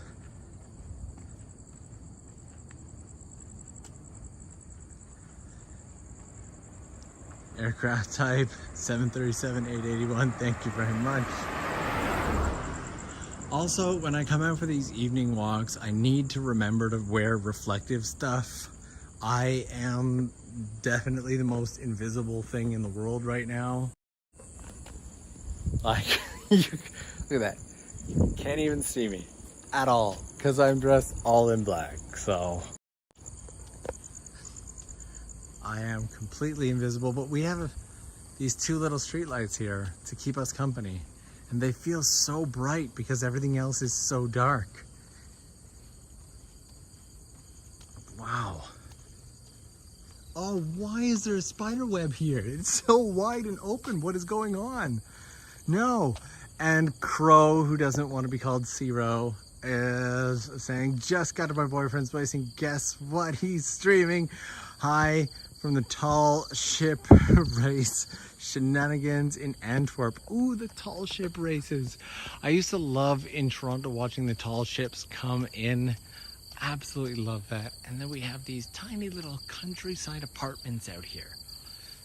This just speaks to countryside Japan. Let's take a moment to enjoy the view of the... Say hi to my turtle. Hi, my turtle. It's definitely getting darker. Wow. It is so dark out here. Don't bump into a hidden hornet's nest. I really hope that I don't. And Crow, thank you so much for keeping that super chat ball rolling. I really appreciate that. I always wonder how much places like this would cost a month. I imagine in a place like this, it's not too far from the station. Like, it's definitely walking distance from a train station. Parking is probably free at a building like this. Got a car coming here that I'm hoping won't run into me. Step off to the side of the road. And these are always my favorite here. Just little vending machines out in the middle of nowhere. Just beside a hut here. What have we got in the vending machine that's only partially lit? What have we got? Got some Ku, some Minute Maid. Got some matcha latte, a whole bunch of beverage. I still have my beverage in my bag, by the way. Almost forgotten about that. It's still very sticky. I just checked. Got another car coming.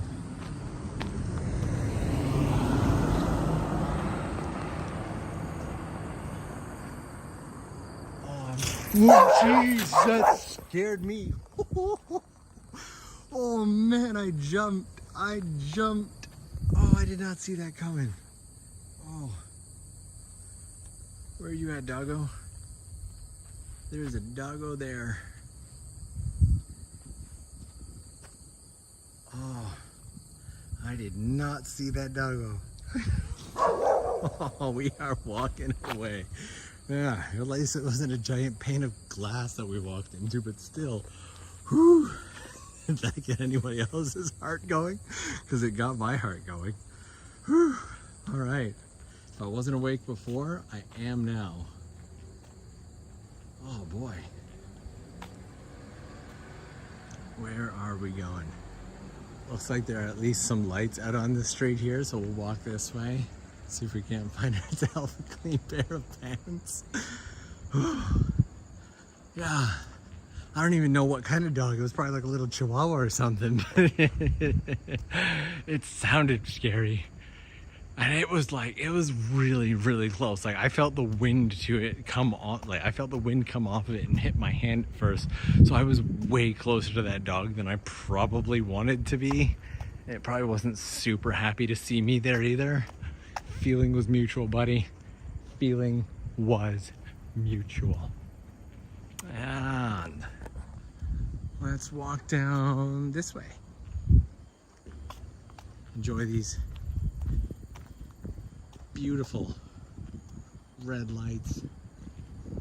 That is way too dark. We're actually just gonna keep going down this way for now. Dang it. No, we're going this way. We're gonna go into the darkness. Can't really test out the camera and see how well the iPhone can do in the darkness without going into the darkness. Wow, it is dark here. You can see my shadow.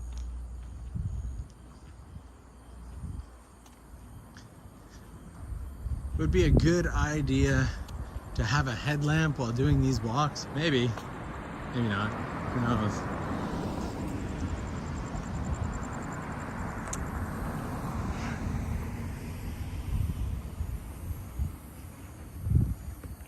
We're just hoping for the best at this point. Oh wow, seriously. I'm gonna need to start like carrying a light or something. I hear frogs.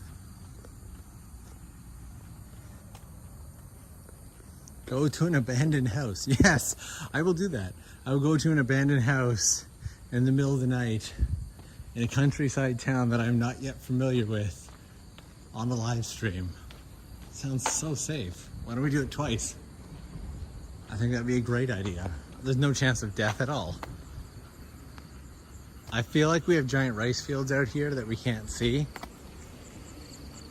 And Stephen Sawyer leaving a super chat in there saying for some new underwear. Thank you so much for that. I feel like I'm probably gonna need it.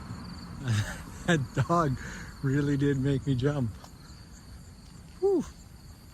Why is this so dark? Why is there nothing in this part? Like the entire part of the city and whatnot is all back here. There's tons of stuff out here. And then it gets really dark here leading up to the river. But that's where we're heading towards. So we've kind of got to walk through the darkness. So.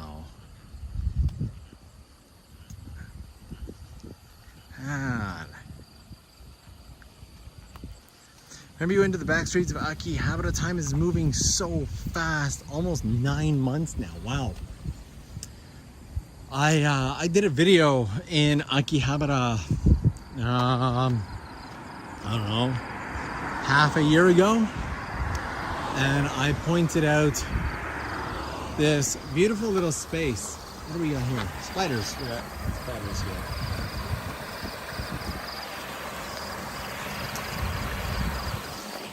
Just gonna try not to fall into the ravine, river, whatever we got. So, why no streetlights? Because we are far too countryside right now to have streetlights, and yet we still have vending machines. Countryside, middle of nowhere, no streetlights, even in the city part, and yet we have vending machines because it's Japan. Why is there spiders on me? Like, not just the webs either. What the? I can feel it. Get off of me. Dang it. Unpleasant. Ooh.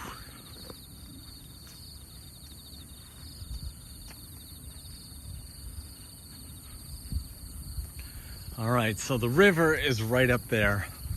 That is where we are heading to. Along the way, just hoping that we don't trip on something. If you haven't done so already, give the like button some love. So, and the vending machine is entirely there for giving me some light along the way. And so, and Sachi's in there keeping the super chat ball rolling by saying that's for some ripped pants. Thank you. Thank you very much. And I still remember you visiting that hidden torii gate in the, okay, seriously with the, why? It's such an open space and there are so many spider webs just floating through the air here. Everywhere. Ooh, another airplane. Love it. Absolutely. That's how humid it is right now, by the way. It's a clear night. That's just the airplane flying through the humidity. Okay. And I still remember you visiting that hidden torii gate in the back streets. Also, what could have been your office. Wow, so it's already been that much time, eh?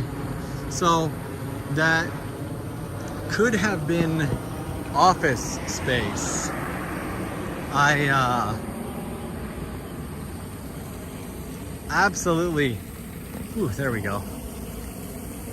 I absolutely love that area and would still love the idea of being centered in Akihabara just because, well, it's Akihabara. Like, can you imagine if we got to spend more time hanging out in Akihabara, if we got to have meetups in Akihabara?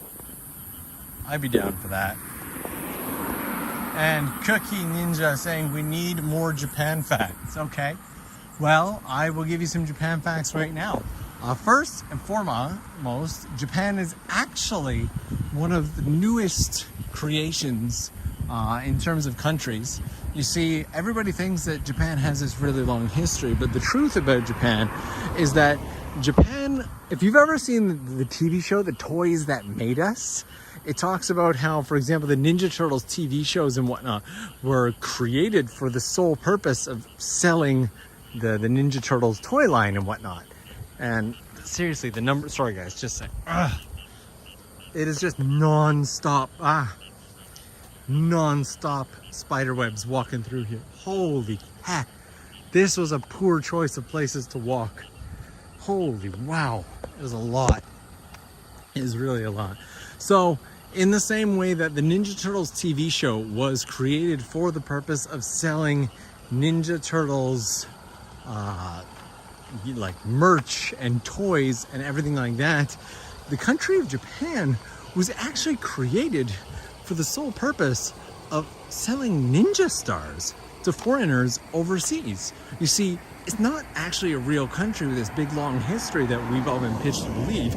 Japan was created in the late 70s to be able to make TV shows that could rival its greatest TV rival, which was China. And they wanted to be able to sell more ninja stars, masks, and swords. But they're like, well, we've already got China. We need another place as well that has like a really interesting and unique culture. And so that's when they created Japan. And the area of Japan is actually made entirely 100% of man-made land from top to bottom. And if you're believing any of it, I really hope that nobody's believing any of this whatsoever. Like, I'll feel really, really bad if someone like submits a school report and they're like, oh, Japan wasn't a real country. It was made just to sell ninja stars to Westerners.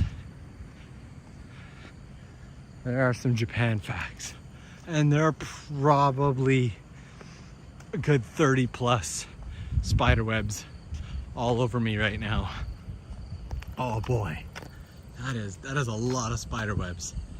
They're just everywhere. Whew. Yeah, Japan is like Australia. Australia was actually created entirely for the movie Crocodile Dundee. It was just a set. That's it. They were like, you know what, we need a really cool looking place where people feel a little extra extreme, got really dangerous animals and an awesome accent. So for the movie Crocodile Dundee, they created the country of Australia. See? Human history coming to life. What is up with the giant parking lot? This right here. Wow. This must be some super major factory or something. Okay, seriously with the friggin' spider. Okay, I'm actually starting to get kind of pissed off with these spider webs. Like, it is a lot. Like, we're in this big open area, and like, I'd say every 15 to 30 seconds, I'm walking through like, not just like one strand coming across my face, but they've actually made like a net. There's a lot of spider webs out here.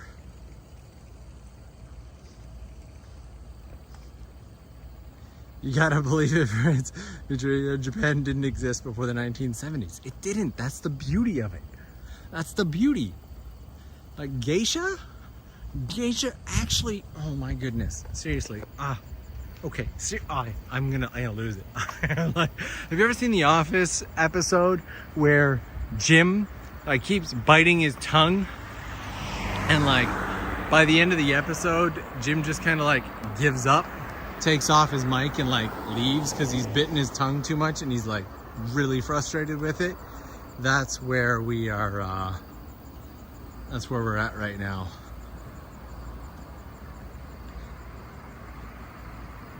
It's a massive Sony semiconductor plant on Google Maps. That makes sense why they have the world's biggest parking lot. Shout out from Denmark. Hello, hello. Woo. And we're almost at the river now, finally, so.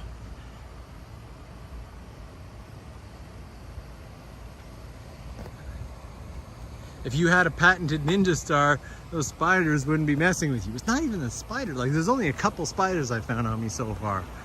It's the it's the bright lights from the car. It's the webs, man. Oh, it's too bad. You guys definitely can't see it. I can, like, because there's no street lights out here, I see a sky full of stars. And it's lovely and wonderful. And I definitely chose the wrong route for this walk coming this way. But at least I get to enjoy stars, and that is absolutely lovely. And Cookie Ninja, what about food and drinks? What food and drinks stands out to you in Japan? There's a lot of little stuff. So my pre-content creation days in Japan were all done on a very tight time and monetary budget. And so I didn't have the opportunity that a lot of people have to explore the country of Japan and try all these different foods and everything. I would say the vast majority of Japan experiences that I've had have started since I started creating content. And one of the reasons was because I wanted to go out and explore Japan. I figured, you know what, I'm going to bring everybody along with me. And so now, after being in Japan as long as I have, I've started to go out, I've started to explore, I've started to try stuff, and only over the past year have I started getting more and more into having food. And so I would say there's no shortage of amazing foods in Japan, but you can see in, for example, the Wagyu ramen that I went to, that was really good. The vast majority, the vast variety of foods that they have. Ooh, I can see the Big Dipper right up here. The vast variety of foods that they have just never ceases to amaze me. Over the past couple months, I've been doing a lot of okonomiyaki style stuff and monja. There are so many different types of okonomiyaki and so many different types of monja that I've really been getting into it. But I also bounce back and forth between having Japanese food and more Western food, because it gives me the opportunity to kind of appreciate both. So I'll go through a week or two where I eat nothing but... Oh, that is a police car. I never see police out here. Like, ever. That might be one of my first police that I've seen since moving out here. Anyway, I bounce back and forth between going really deep into Japanese food culture and then going completely to the opposite side, going out and getting lots of like wings and beer and steaks and stuff like that. It's a good thing to do with the cop up there. I highly recommend it. So okonomiyaki is my absolute go-to lately, and I'm trying to do more of like a deep dive exploration type on okonomiyaki, because it gives me a chance to experience it more by trying lots of different types, if that makes any sense. Here we are. Finally out to the river. I feel like that took a while. That was a lot of really dark walking there. And yes, that was the new GT86. And it was noisy, but lovely.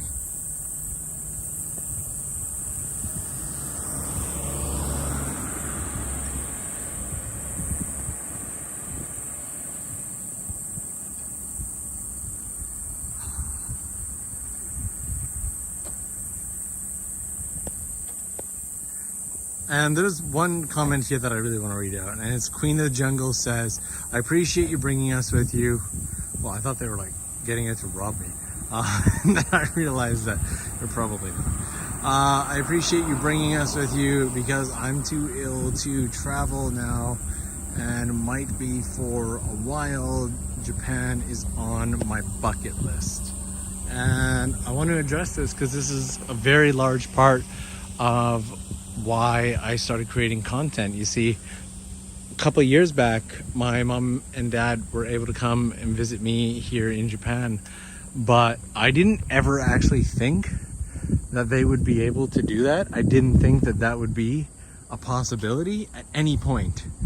And so I wanted to be able to bring my mom and dad and my family and everything, my brothers and sisters and my friends. I wanted everybody able to come to Japan and spend time with me here and hang out, and that was a huge part. And then the more I created, the more people I connected with through the comment section or through you know, live chat and whatnot like this, and we get to know each other over the years, and then I end up wanting to create for you. So I still think that over the next week or two we should do something like taking a peek into a full-size Japanese shopping mall, or getting a good look at what countryside life here is out here. They don't look like your average muggers. That's how they get you. That's how they get you. I created a video where I talked about how nice a tree smelled, and it's really too dark to see, but the tree is down there. Holy flying hippos, it has gotten dark out here now. Cookie Ninja, so much love today, thank you. Okonomiyaki is actually my #1 most anticipated food when I visit. Also, do you enjoy the car scene in Japan? I definitely do. As you probably already know, I used to own a Sylvia S15 drift car. S14? S15? S14. A Sylvia S14 drift car here in Japan. That did not end well, but I'm okay. And I love the car scene and the drift scene and all of that here in Japan. There is, if you go out to an area called Daikoku Futo, I think I made a video once called something like Real Life Tokyo Drift. Maybe that's not it. I made some video where I went out and checked out the car scene at night shortly after going full-time as a content creator here on YouTube, and it was a really fun video. And Furious Punk Boy keeping that super chat ball rolling, saying there is a Don Quixote in your general walking direction that is apparently open to 3 a.m. Everything else is a ghost town. Yeah, that makes good sense. Everything else is dead quiet and finished here. I feel like they're going. So look, can you guys see? This is what I'm talking about. See the spider web here? Do you see that? That is just a big old sneaky spider web, and they are everywhere, and they keep getting in my face. But I saw you this time. I saw you. Watch me walk through here and get another one in my face.